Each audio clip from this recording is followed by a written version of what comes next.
More civilian casualties to report following a Russian missile attacks overnight. At least 3 lives lost in southern city of Odessa and another 3 killed in the eastern Donetsk region.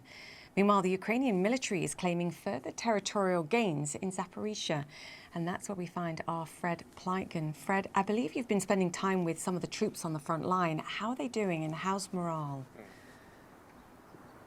Hi there, Julia. Well, it certainly is going for the Ukrainians. They are saying that they are making territorial gains on some places in the front line, specifically the area where we were, where they say that they managed to take back a couple of villages there. But they also say that the going is extremely tough. They're able to move forward, but the Russians are putting up massive and very stiff resistance using artillery and using combat jets as well. Here's what we witnessed.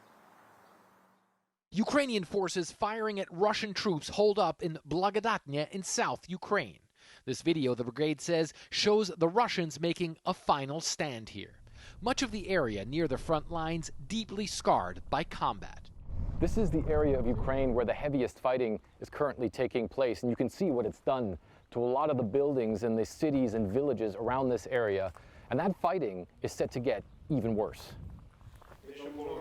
We're with the 68th Jaeger Brigade, which has been making important gains here. The soldiers confident and grateful for U.S. supply gear. A lot of the times it saved my life, he says. It saves our lives every day from shrapnel, shelling, and bullets. But some of the vehicles have already been lost, and the Russians continue to fire back. Constant artillery shelling and even airstrikes too close for comfort as our crew had to duck for cover.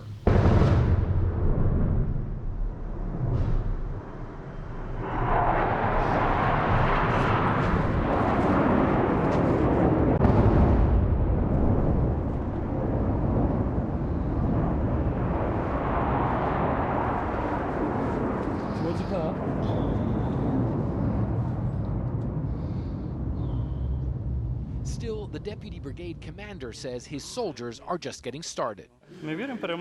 Our counterattack will definitely be successful, he says. We believe in victory. We are moving forward towards our goal. We are advancing. On this part of the front line, the Ukrainians believe they have the gear, the manpower, and the determination to advance far into Russian-held territory.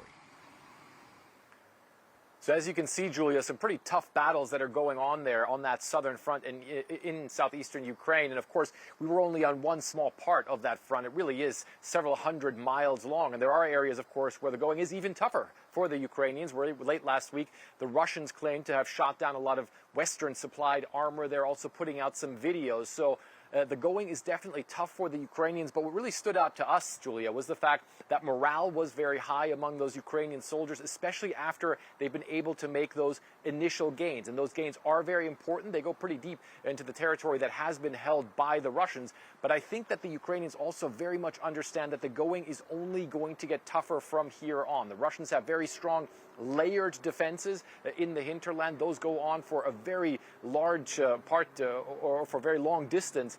And the Ukrainians know that the Russians have some pretty tough soldiers down there on the ground as well. So nobody expecting that this offensive is going to be quick, that it's going to be short, or that it's going to be easy. In fact, the Ukrainians say they understand, if anything, things are going to be long and things are going to get even tougher than they already are, Julia.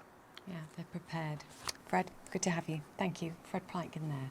Partial success. Those are the words Ukraine is using today to describe intense ground fighting in the opening phase of its summer counteroffensive. Advances are reported in Bakhmut and Zaporizhzhia. By all accounts, fighting has been intense. And these battles are happening amid increasing air attacks by Russia.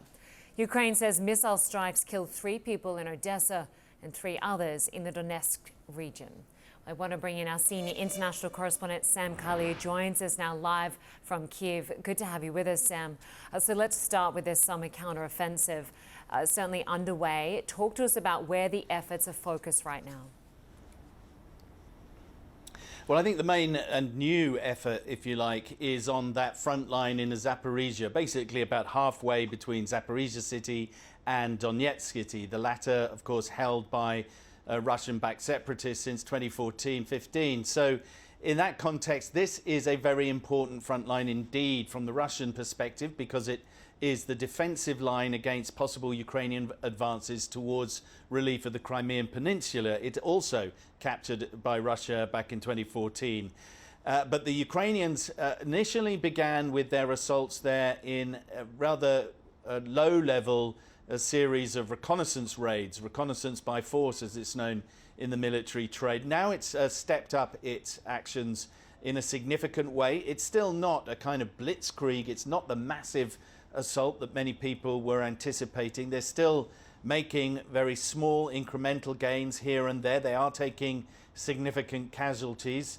The scale of those casualties, of course, remain a military secret, but we have seen evidence that they've lost some of the NATO equipment, inevitably that they were given as to use in this counter-offensive. But Linda, at the same time, they are enjoying success and gaining momentum in a salient of territory south of the city of Bakhmut. Now that puts the Russian troops that have been battling there for more than a year in a very, very brutal and ongoing struggle on the back foot. That is an important development because of the way it will split the pressure on the Russians, making it difficult for the Russian commanders to decide quite where to invest their troops. But they do still have the advantage, the Russians, in terms of troop numbers, in terms of the fact that they can dominate the skies above all. And it's for that reason that the Ukrainians are continuing to make international pleas for the help with particularly F-16 aircraft. There are a number of countries that are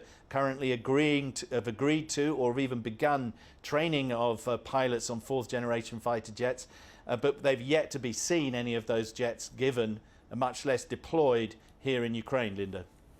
And Sam, speaking about additional military aid, the US has indicated that more aid is coming in the form of additional armored vehicles.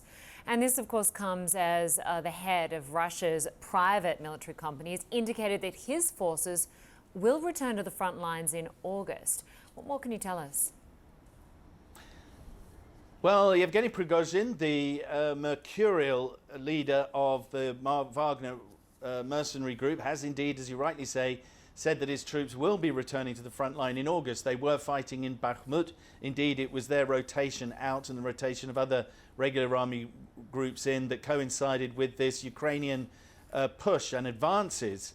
But crucially, he has said that he will not allow his troops, as others have agreed to do in other militias and other private military companies, to sign contracts with Russia's Ministry of Defense, an organization that he has very loud and very public contempt for. How that resolves itself, I think we'll see play out over the next few weeks. But he has said he would return to the fray, so that, I suppose, from the Russian perspective, might be a good thing, although his men and his behavior often undermines the leadership structures there for Ukraine. Linda? Sam Kali for us in Kyiv, Ukraine. Good to have you across all those developments. Thanks so much.